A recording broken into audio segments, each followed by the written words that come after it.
We've seen graduations for UE and our teachers' colleges. We have UTech and CMU. And so I wanted to congratulate all those graduates. I wasn't able to do some of them, but I really had wanted to go to all of them because it's really a great time to celebrate. And in our ministry, the CEO would know a big chunk of our education budget goes to tertiary students, supporting them in getting their education. And so for us in the ministry, it's really a time to celebrate with their families. And we know for many of our young Jamaicans, it's very difficult to get a tertiary education. Their families struggle and sacrifice so much. And so this graduation season really is a time of celebration across the country for these young people. And we look forward to them taking their rightful place and doing everything they can to build this country. I also wanted to note that in relation to one big announcement that was made, it was in terms of the repair of the St. Elizabeth Infirmary. We are working really hard to look at our infrastructure that has been damaged as a result of Hurricane Melissa. And there are several infirmaries that have been damaged. The first one that we are being advised has been allocated funds for repair is the St. Elizabeth Infirmary, and that's a big deal. It is $270 million to repair the infirmary, and there's lots of damage to that infirmary. And so a lot of work will be done. Minister Mackenzie has noted that he is coordinating these efforts with several agencies, including the Municipal Corporation, NSWMA, SDC, and the Poor Relief Department. And so we're really looking forward to that. And the other infirmaries that need to be repaired, the total cost is $1.2 billion. That's a lot of money, but it's very important that we do that. In terms of cabinet notes, I'm going to give you some cabinet notes from the last two cabinet meetings that would have been held, which should have been this Monday, which was the 26th, and last week, Monday, the 19th. In cabinet, we spent quite a bit of time discussing the shelter recovery program and the details around that, which would have been launched by the Prime Minister. There was an indication that the first payments under the shelter recovery program to those affected would take place by the last week in January. This is the last week in January. And I confirmed with the minister this morning, Minister Charles, that we are on track to make first payments this week. And so I have to congratulate the Ministry of Labor. When we say we're going to do something in this administration, we do it. We also spent some time in cabinet looking at repairs. There's so many people whose homes have been damaged. And we do have some teams, some external teams, as you know, and I have reported here. We have teams from Ghana and Guyana, and we have other indicators of foreign governments willing to support us. And so that work is taking place as we speak. In addition to that, we have a program under HEART, which is the Bridge program, where we're taking young people from in those areas that have seen the most damage and who are unemployed. We're taking them in, doing short programs with them in terms of construction and other attendant areas. And we will then have them work with the JDF soldiers and with those visiting teams, the engineering teams from around the world that are here. And so our young people will get great practice. They'll get the skills training that they need, and they'll get international exposure to international best practice. So this is really very good. So we're not just building back the homes, we're also using it as an opportunity for our young people to really feel like they're a part of this, and also giving them a chance to have a trade, because that's going to definitely set their lives on a different trajectory. And so time was spent going through that program. In addition to that, we would have spoken about modular homes that had been ordered. Those homes are expected in the country by the end of February. So you'd have heard of the NHT ones, and also some from the ministry responsible for housing. And so that those are in train, and those modular units are on their way. In cabinet, we also approved several boards, and I know that I have Minister Wheatley here, and he had one of his big ones, which was the AI task force, which is being chaired by Chris Record, and he can tell you about that. But several other boards were approved over the last few weeks. We had the Procurement Review Board, Petrojam, Jamaica Railway Corporation, Airports Authority, Toll Authority, Port Security Corps Limited, Jamaica Special Economic Zone Authority, Jamaica National Agency for Accreditation, members of the Standards Council of the Bureau of Standards, National Compliance and Regulatory Authority, Town and Country Planning Corporation, Scientific Authority, National Natural Resources Conservation Authority, the National Council for Senior Citizens, and the National Insurance Fund. So a lot of work has gone into the boards, and I remind everybody watching that in order for a board to be approved at cabinet, there are several things that have to happen. People think, you just pick some names of your friends and that's the board. No, it doesn't work like that. You actually have competency profiles that's done for every organization. And so if the organization needs engineers, it needs people in marketing, it needs people in finance, that is laid out for every single entity.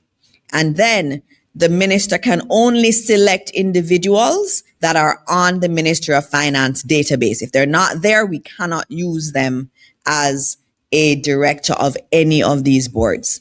And then it gets reviewed by the Cabinet Office. Cabinet Office reviews it and sees if it matches back with the legislation that affected this organization. And I can tell you, sometimes when you send your thing in, you think it's great. Cabinet Office sends it back and says, under your act, there is one more person that needs to be appointed. And so it's actually a very robust process in terms of the appointment of boards, and that does take quite a bit of cabinet time. We also spent time on the One Road Authority, because as you drive around Jamaica and you talk to Jamaicans, they'll say, oh my goodness, the roads are so bad. And so cabinet has been discussing that. In cabinet, we do talk about the issues that we hear or fellow Jamaicans speaking about and trying to work through policies around that. And Minister Morgan is here. He can tell you a bit more about the One Road Authority and the awesome work he is doing with the team to make that a reality, so we can move away from those orphan roads where we can know when someone drops cement on the road and damages the road, who is responsible and how we get recourse. So all of this that we've been saying for a long time, we are working to start addressing it. Over the last 2 weeks, we've also had several cabinet meetings, including special meetings that we've had. We had a special meeting on January 21 for NARA, which was an out of the ordinary meeting. And NARA is the National Reconstruction and Resilience Authority. And as I would have noted, it's initially been set up as a department of the Cabinet Office. That's not where it will reside. There will be legislation done to effect it as a statutory body. And so that legislation is being worked on. But in the interim, it is being set up under the Cabinet Office. And that's why you see that ad out for the head of NARA, and that person will work to build out the structure and to get those who are needed to support, but will do so under the Cabinet Office until the legislation is in place. And I see some of my students who are here. I go through these. I'll be going through these more regularly in terms of what we're discussing in Cabinet, so that Jamaica gets a view of what a cabinet meeting is like. And for our young people, cabinet starts at 10 o'clock on a Monday. And last week, Monday, we finished at 8:30 p.m. And this week, we finished around 7:15-ish.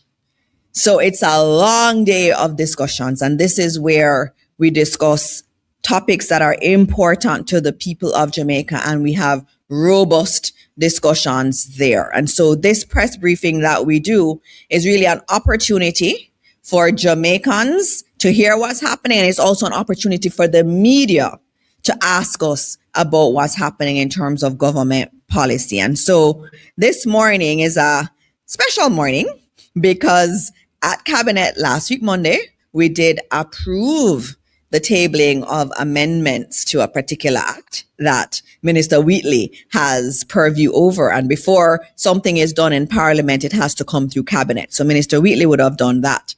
But this morning, today, this week, is also STEAM Week. And so I think it's really quite good that you're here this week. It's National STEAM Education Week. And as government, you know, we focus on STEAM, which is science, technology, engineering, arts, and mathematics as a focus in our education system. And that's why we have the British Council here with us today, because they are supporting us in terms of building out STEAM in our schools. And so STEAM is like infused in everything. I tell people, when you do RE at the primary level, religious education, they try to bring STEAM into it. Every single subject has STEAM embedded in it. And Minister Wheatley is the minister of STEAM to a large extent. So with science and technology, the first two fall under him quite deeply. And so I was so happy last week when I got to acknowledge you in the Senate, Minister Wheatley, for the work you did with the STEAM toys for children across the country. That's so important that we introduce STEAM from early. It's nice to get a doll, but it's nicer to get a STEAM toy, because what we're saying to our children, and especially our children in the rural areas and in those areas that have been damaged, yes, you've been through a lot, and play is going to be important to your recovery, but we also want you to play in a way that sets you up for the future. And that's why we were so grateful to Minister Wheatley for that initiative, because it teaches our children to play, but play more productively. And so this morning, on National STEAM Education Week, I am pleased to invite our Minister with responsibility for science, technology, and special projects here at the Office of the Prime Minister, Dr. the Honorable Andrew Wheatley.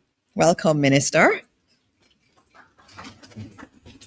Thank you very much, Minister Dana Dixon. I must start by commending you and your team at the Ministry of Education, for promoting STEAM. You guys are really forward thinking, preparing the minds of our young people to participate in the ever-changing landscape that is before us. And I'm sure that under your leadership, that the young people that we will be putting out there in the world in the very near future, even now, that they will be able to compete and contribute from an innovative perspective what we have been cultivating in their minds. Good morning, everyone. On Tuesday of last week, the government tabled the Cybercrimes Amendment Act 2026 to modernize Jamaica's cybercrime laws for the reality we are living in. An economy and a society that increasingly depends on digital services, digital communication, and digital transactions. This bill is necessary because the threat landscape has changed dramatically. Jamaicans are being targeted by fraud and scams tied to online banking and financial transactions, identity theft, impersonation, harassment, and the non-consensual sharing of intimate images. This is often amplified through social media messaging, through the various messaging apps, whether it's TikTok, whether it's WhatsApp. And of course, we realize the impact of cross-border criminal networks in the whole process of sharing and fraud. We are also seeing the emergence of new risks linked to artificial intelligence, including deepfakes and synthetic media that can be used to deceive, extort, and ruin reputations. In fact, it has become the norm where you wake up in the morning and you will see what appears to be real truth in the news media. And when you do a little bit of deep dive, you realize it is pure propaganda. We have to ensure that we protect our citizens from these types of attacks. The amendments in this bill, the Cybercrimes Bill, strengthen protections for citizens, especially our children, by increasing penalties for offenses committed against minors. They modernize the law to address non-consensual publication of intimate images, including content that is captured, generated, or created, and they broaden the concept of publish to reflect how harmful content spreads online today. The bill also improves Jamaica's ability to disrupt organized cybercrime by targeting the tools and enabling infrastructure used to commit cyber offenses. And it strengthens the procedural safeguards and standards for search, seizure, and evidence handling to support effective investigation and prosecution. Some key aspects of the bill include, as I stated earlier, stronger protection for children. It increases penalties where certain offenses are committed against individuals under the age of 18, with the courts being able to impose up to 20 years imprisonment in applicable cases. We also modernizes the term intimate image protection.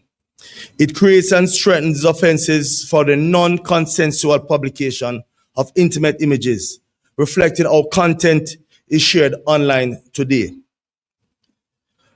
We also have looked and included the coverage for AI-generated harm. It defines intimate images to include content that is captured, generated, or created. In fact, we have seen a significant rise in the number of images being put out there that are AI generated. Some of them, detailing some very explicit or intimate images of persons. Even though they are generated by AI, they gives the impression that the person is actually involved in such an act. And also what it does, it causes serious reputational damage to persons who are so exposed.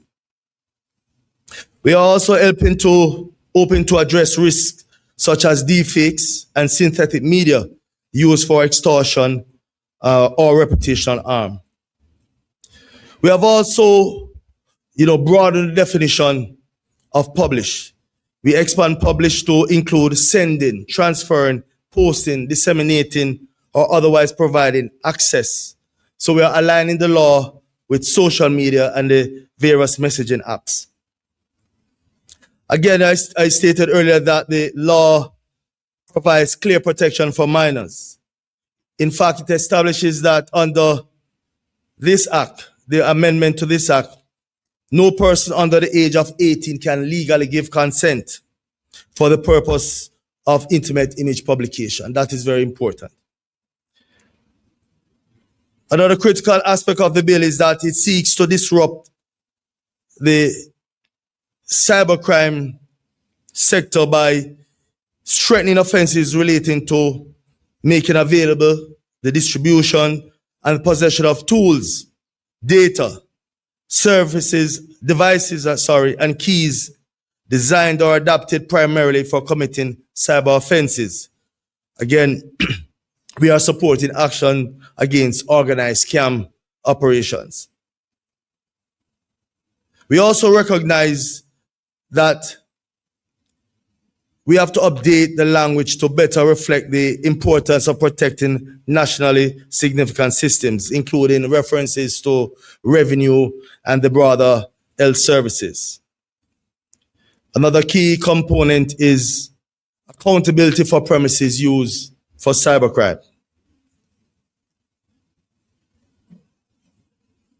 It creates a clear offense where persons responsible for premises knowingly permit those premises to be used for cybercrime activities, and comes with very serious penalties, imprisonment up to 15 years. We have also sought to improve investigative standards. It requires development and implementation of a code of standard procedures to guide search and seizure under the Act, supporting lawful, consistent evidence handling. We have also updated the Interception of Communication Act to ensure that the legislation so defines the terminologies that are consistent with this current amendment to the Cybercrimes Amendment Act, especially as relates to digital and electronic keys. Put simply, ladies and gentlemen, this bill is about protecting Jamaicans in a borderless digital world.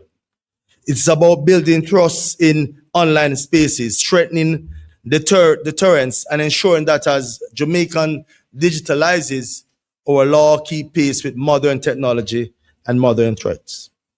This is a clear signal that Jamaica will not allow scammers, cyber criminals, and online predators to exploit our people, our system with impunity.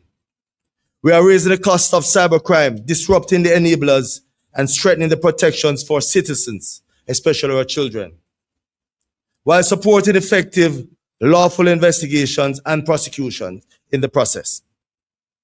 As we expand digital government, grow e-commerce, and modernize financial services, Jamaicans must be able to participate confidently, knowing that the state is strengthening the legal framework to keep them safer online. This bill is part of the process of securing Jamaica's digital future.